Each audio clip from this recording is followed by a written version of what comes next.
Dans le prochain épisode de Demain nous appartient.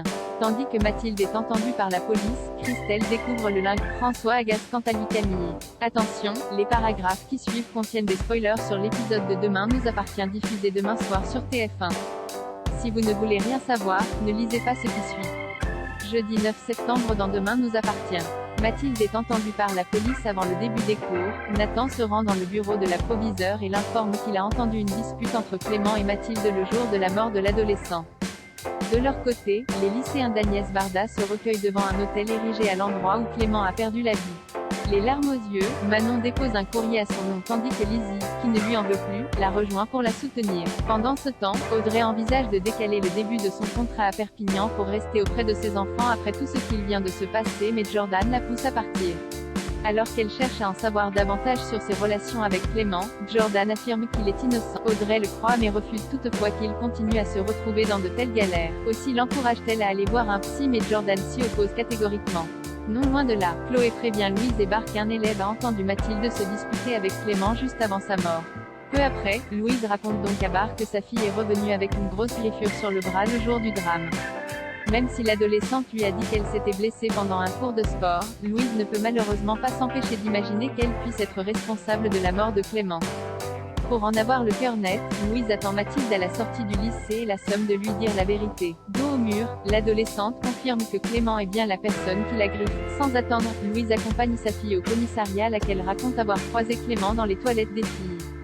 Ce dernier tenait à s'expliquer sur ce qu'il s'était passé avec Garance. Espérant la reconquérir, il s'est montré particulièrement insistant et c'est en le repoussant avec force qu'il l'aurait griffé. Quelques heures plus tard, Damien informe le commandant Constant que les cellules épithéliales relevées sous les ongles de la victime sont bien celles de Mathilde. Les résultats ont beau confirmer la version de la jeune femme, Martin émet malgré tout encore quelques réserves.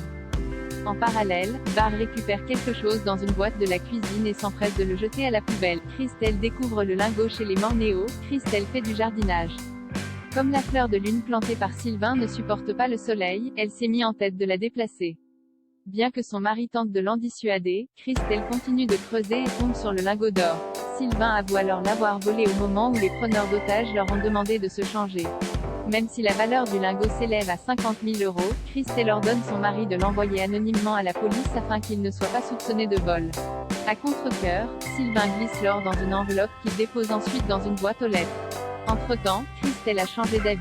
Des rêves plein la tête, elle est déterminée à aller le récupérer. Affublée de lunettes de soleil pour passer incognito, les Moreno retournent à la boîte aux lettres et récupèrent le pli contenant leur butin.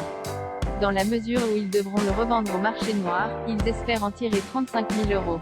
François agace Camille lors de son dernier cours. François avait demandé à ses élèves de choisir une citation qui leur ressemble. Tour à tour, les lycéens récitent alors les phrases qu'ils ont choisies. Camille a retenu un extrait du Petit Prince de Saint-Exupéry qui dit « On ne voit bien qu'avec le cœur, l'essentiel est invisible pour les yeux ». Pour Jordan, cette maxime ne la caractérise pas puisqu'elle travaille en utilisant son image. Comme son professeur l'encourage à se défendre, la jeune femme explique que son père lui lisait cette histoire quand elle était petite. François comprend donc que cela parle plutôt de sa relation avec son père et pas vraiment d'elle. Tandis que le professeur de français fait l'unanimité auprès de ses élèves, Camille quant à elle ne le porte pas dans son cœur.